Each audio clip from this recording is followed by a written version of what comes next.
xa ifuna ukusebenzisa uyakusebenzisa ngesikhathi afuna ukusebenzisa ngaso. uNkulunkulu nifuna ukuthi uke wayisebenzisa kwindaba kaBilham.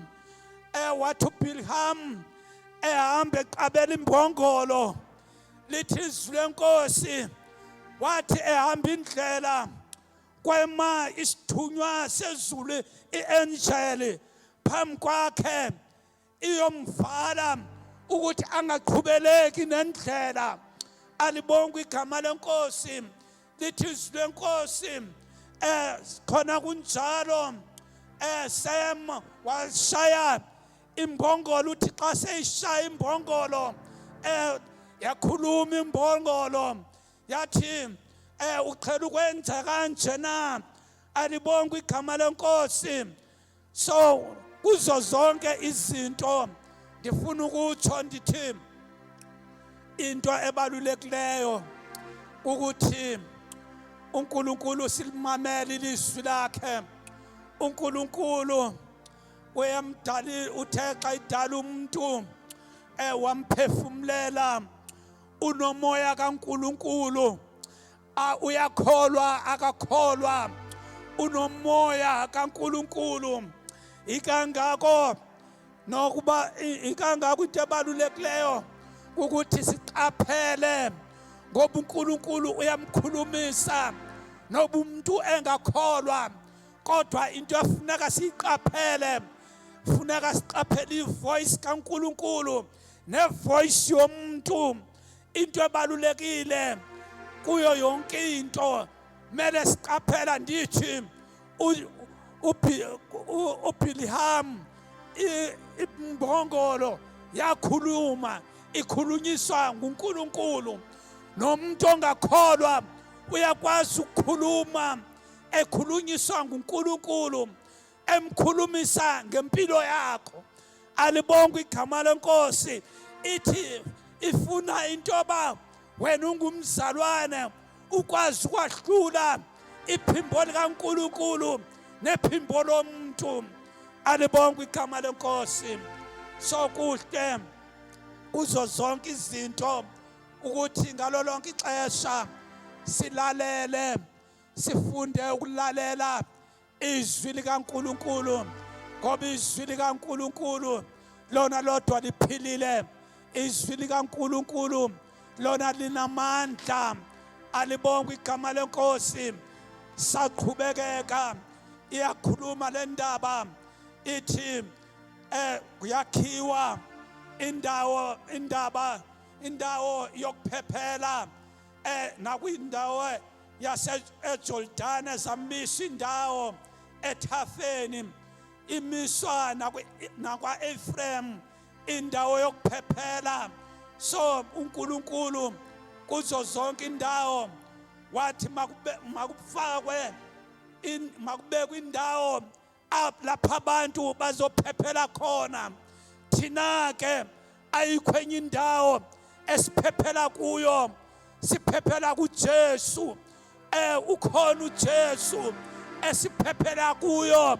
Asibekelwanga indawo efana nalena eyindawo yokuphephela, kodwa ikhona indawo esiphephela kuyo. Siphephela kuJesu. Phephela kuye, phephela kuye mama, phephela kuye baba, phephela kuye umuntu omtsha. Khona indawo uNkulunkulu akakhathali ukuthi izolo ubuyenzeni na. Ukhona indawo esiphephela kuyo. uJesu siphephela kuye. Awuza kuJesu uzophephela kuye.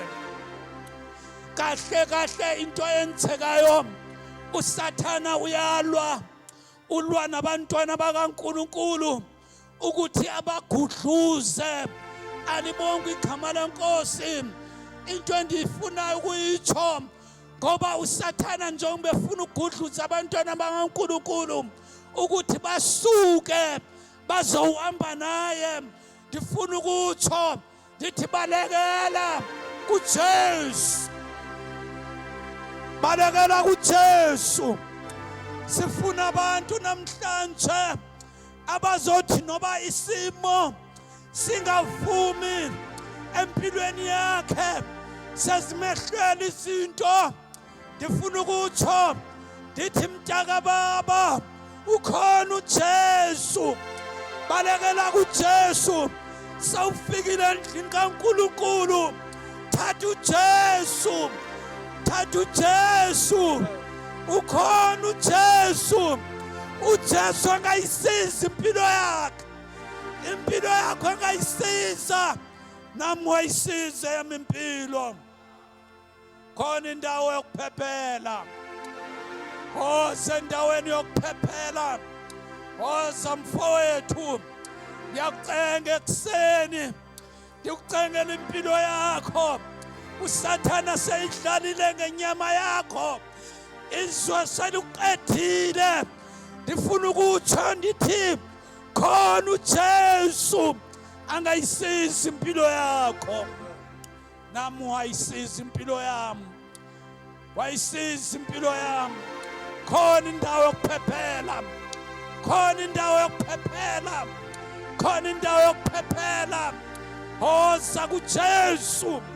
Khona indawo yokuphephela, khona indawo yokuphephela.